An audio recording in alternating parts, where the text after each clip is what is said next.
verso 8 do capítulo 9 de Eclesiastes. Em todo tempo sejam alvas as tuas vestes, e jamais falte o óleo sobre a tua cabeça. Somente a congregação agora. Em todo tempo sejam alvas as tuas vestes, e jamais falte o óleo sobre a tua cabeça. Ao olhar para o capítulo 9 do livro do pregador, do livro do Eclesiastes, encontramos uma confrontação acerca do valor da vida e mais ainda acerca daquelas coisas que habitualmente nós consideramos razão para viver. A palavra de Deus, irmãos, nos apresenta com clareza a ilusão de quem acredita que essa vida é tudo. Por isso fala da morte. Aliás, irmãos, em poucos espaços se trata do tema da morte com tão grande honestidade e coragem como acontece na Igreja de Cristo. Do modo geral, esse tema, que é desafiador, que é incômodo, que toca em nossas emoções, é evitado ou é mascarado em outros lugares. Na igreja, pela palavra de Deus, somos apresentados a este tema inevitável. A palavra de Deus, então, nos chama a pensar na transitoriedade da vida e a pensar naquilo que temos feito da vida. Ao falar da graça de Deus vista naquilo que Ele nos provê, inclusive bens e pessoas, então a palavra de Deus diz que devemos nos alegrar e celebrar. Em Eclesiastes 9, verso 7, a orientação é: vai, pois, come com alegria o teu pão e bebe gostosamente o teu vinho, pois Deus já de antemão se agrada das tuas obras. Você tem vivido aprovado por Deus? Então goze daquilo que Deus lhe oferece, tendo paz com Ele. Então não encontramos aqui, irmãos, a palavra de Deus nos orientando a viver como homem sem Deus, que deposita nessas experiências o que comer, o que beber, para onde viajar, os amigos com os quais se relacionar, a expectativa de felicidade no viver. Não. Vida boa, vida abundante é vida na presença de Deus. E na presença de Deus, então, poderemos ao máximo provar daquilo que são as delícias dessa vida. Meus irmãos, recomenda-se aqui que o homem temente a Deus em todo o tempo celebre a graça de Deus sobre a sua vida. Fala-se de roupas, vejam aí no verso 8, roupas alvas, e fala-se também de óleo sobre a cabeça. A utilização de roupas e ornamentos de festa que demonstrariam felicidade e satisfação, e isto num clima muito quente, que é o clima daquele ambiente em que esse texto foi gestado, na Palestina. Olhamos para a palavra de Deus e nós encontramos, irmãos, uma leitura da festa, da alegria, das coisas prazerosas da vida a partir dos eternos conselhos do nosso Deus. Aquele que ouviu o pregador dizer: em todo tempo tenho vestes brancas, entendia o que estava sendo dito. Cultivem pureza, santidade. Sejam santos em todo procedimento. Até mesmo quando estiverem comemorando, lembrem-se do Senhor.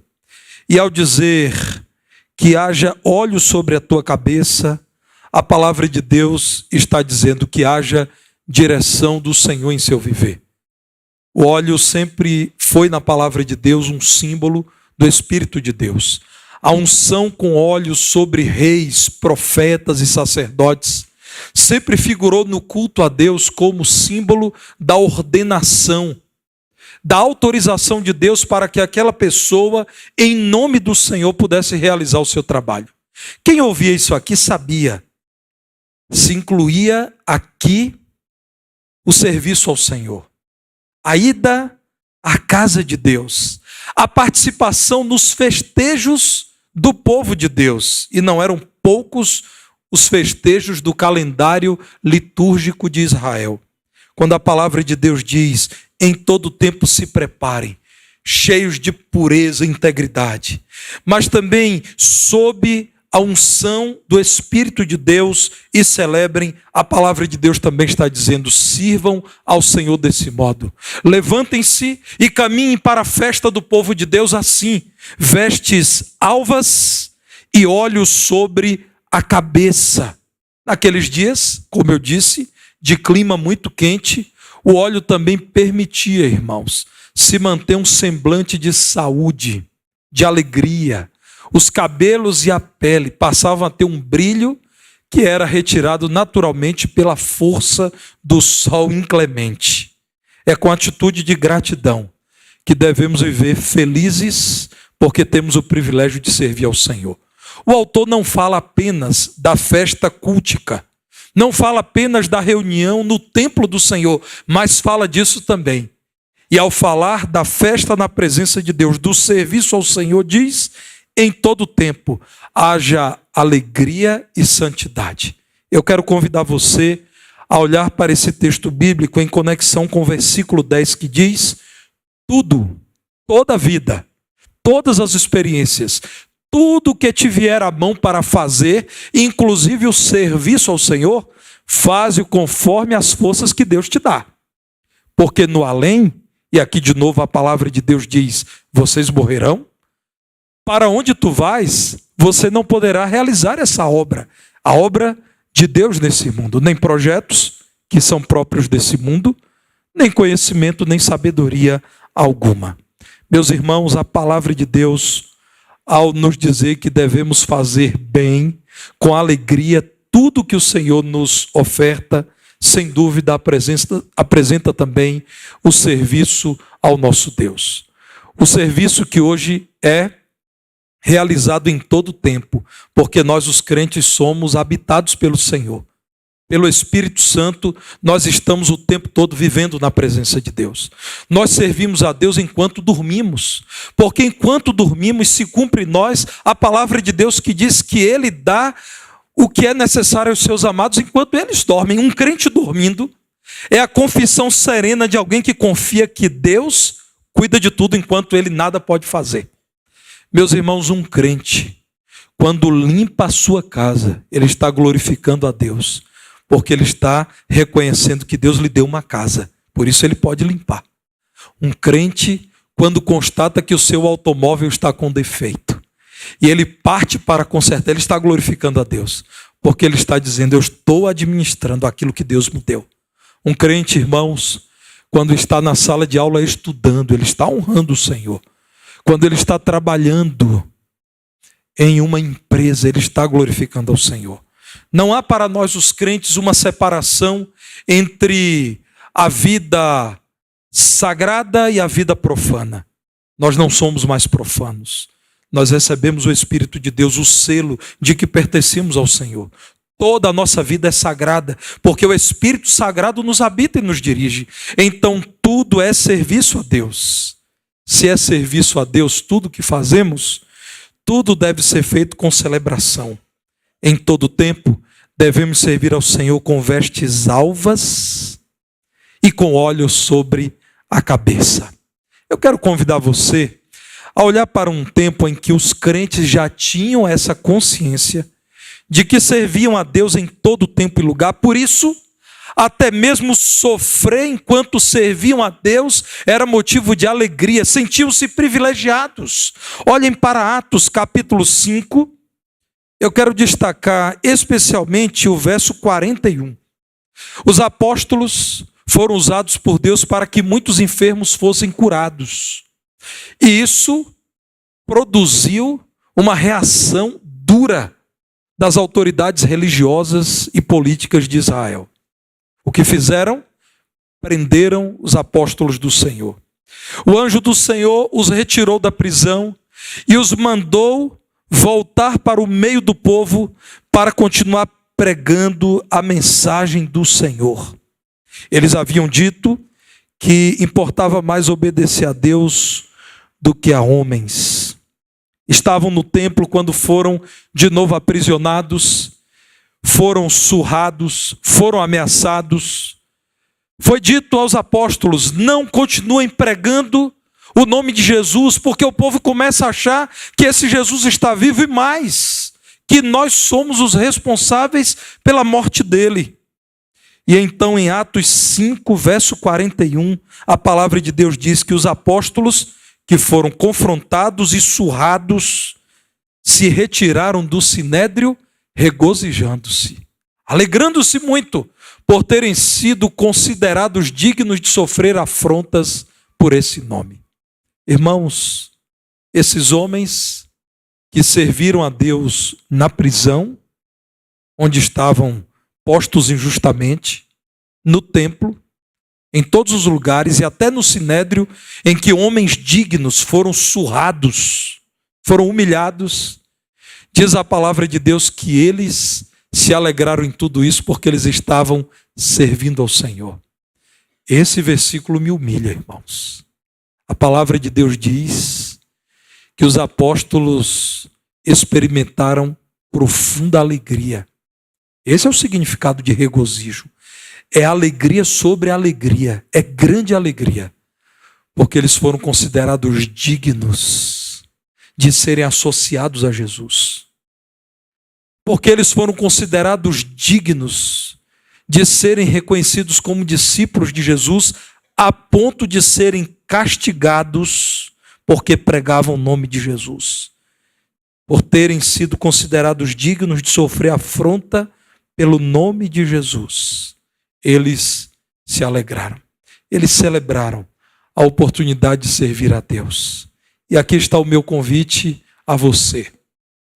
As suas vestes estejam alvas e sobre a sua cabeça haja óleo. Ou seja, você esteja com pureza de coração e na dependência de Deus, sempre disposto a servir ao Senhor. Celebre o seu serviço, porque o nosso serviço deve ser um compromisso de vida. Enquanto tiver vida, eu servirei. Muita gente diz: enquanto tiver vida, viverei. O crente deve dizer: eu servirei em todo o tempo, porque nós existimos para a glória de Deus. Porque somente em Cristo existe vida abundante. O homem que ainda não está convertido a Cristo e que frequenta uma igreja, em algum momento pesa as vantagens e desvantagens da vida em igreja e deixa a igreja, para que então descubra que nesse mundo, irmãos, todo tempo de vida longe de Cristo é tempo perdido, é vida sem graça. Nós existimos para a glória de Deus e é só na presença dele que temos vida abundante. Então, enquanto temos vida, cumpramos os propósitos de Deus com celebração, com alegria. Nosso serviço a Deus é um compromisso espiritual. É o crente que é conhecido por dizer: eu sei que meu Deus existe e me ama, por isso eu quero servi-lo. Sirva a um Deus vivo e um Deus amoroso. Nós fomos salvos, irmãos, para as boas obras, para servir. Deus preparou as boas obras para que os salvos andassem nelas. Portanto, o nosso serviço a Deus é um compromisso espiritual. Irmãos, a vida de um crente no reino não é a vida de alguém que conserva uma tradição. Não deve ser a vida de alguém que tem pena da igreja. Se eu nada fizer, o que será da Igreja Batista do Barro Preto? A vida de um crente, quando serve, é a vida de alguém que sabe: o Senhor me salvou de uma vida sem propósito, para que agora, tendo propósito a minha vida, eu possa servir no reino dele. O crente é aquele que, apenas ilustrativamente direi isso, briga para servir. A vida do crente é aquele que diz: é claro que eu não quero ficar de fora, contem comigo, ponham o meu nome aí, eu quero participar. O crente já sabe, os dons espirituais são a denúncia clara de que Deus quer cada crente servindo. Eu tenho duas boas notícias para você quando o tema é dom espiritual. Nenhum crente pode dizer que não tem pelo menos um dom espiritual. Nenhum crente, nenhum salvo pode dizer: o Senhor não me confiou qualquer dom. Não. Todo crente tem pelo menos um dom. Pelo menos um tem. Outra boa notícia: nenhum crente tem todos os dons espirituais. O mais bem preparado dos crentes dessa igreja não é capaz de fazer tudo o que é necessário aqui. Aliás, irmãos, nós pastores precisamos com humildade a cada dia reconhecer que nós não somos o salvador da igreja. A igreja tem um salvador e é Cristo. Pastores se estressam, pastores se deprimem, se cansam, definham emocional e espiritualmente, muitas vezes, porque não conseguem descansar na certeza de que o Salvador da igreja existe, ele capacita os crentes e ele usa os crentes. Irmãos, o primeiro pastor a quem eu me dirijo sou eu mesmo. Eu confesso aos irmãos que muitas vezes peco, porque ansiosamente quero fazer mais do que um ser humano pode fazer. Quantas vezes, isso é rotina, trabalho 3 turnos por dia. É um erro, irmãos. E eu olho para a palavra de Deus e vejo a palavra de Deus dizendo que o Senhor distribui dons como Ele quer para a sua igreja, para que todos os salvos participem e sirvam para a glória de Deus, porque servir a Deus é um compromisso espiritual. Só há uma forma ou uma razão para que um pastor tema que os crentes deixem de servir. Se ele começar a desconfiar que não há crente na igreja. Não é o meu caso. Eu olho para essa congregação e tenho evidências de que eu estou diante de um grupo de salvos, de crentes em Jesus. Deus tem capacitado vocês, irmãos. Por isso, os pastores dessa igreja são muitos, a começar do pastor titular, que está aqui falando. Precisamos admitir, nosso serviço a Deus é um compromisso espiritual. É um compromisso de todos os crentes. Portanto, Deus trabalhará no coração dos crentes para que todos amem o serviço na obra de Deus, para que os crentes celebrem o desejo de servir. Nosso serviço a Deus é um compromisso com a missão da igreja. Nós somos igreja, portanto somos servos do cabeça da igreja. Cada membro, como eu já disse, supre uma necessidade da igreja. Nunca, meu irmão, acredite, ao olhar para essa igreja com centenas de pessoas reunidas, que você não é útil, que você é dispensável. Nunca acredite nisso. Deus não erra. Se Ele soberanamente te trouxe a essa igreja, é porque Ele quis suprir uma necessidade dessa igreja. E devemos celebrar a alegria de saber que cada servo de Deus contribui para o crescimento da igreja. Cada servo, com seu serviço, exalta o Senhor da igreja. O meu convite pela palavra de Deus hoje é: celebremos o nosso serviço a Deus. O privilégio, a honra de servirmos a Cristo. Às vezes, até padecendo, mas sempre glorificando a Deus. Saiba que o convite do Senhor é que em todo tempo você apareça na reunião do povo de Deus com as vestes alvas, as vestes de alguém que diz: o Senhor sabe da minha integridade, o Senhor sabe do meu desejo sincero de servi-lo, o Senhor sabe que eu amo. Que cada crente diga como Pedro: Senhor, tu sabes de todas as coisas, tu sabes que eu tenho buscado ter vestes alvas, isto é, um coração puro e pronto para te servir.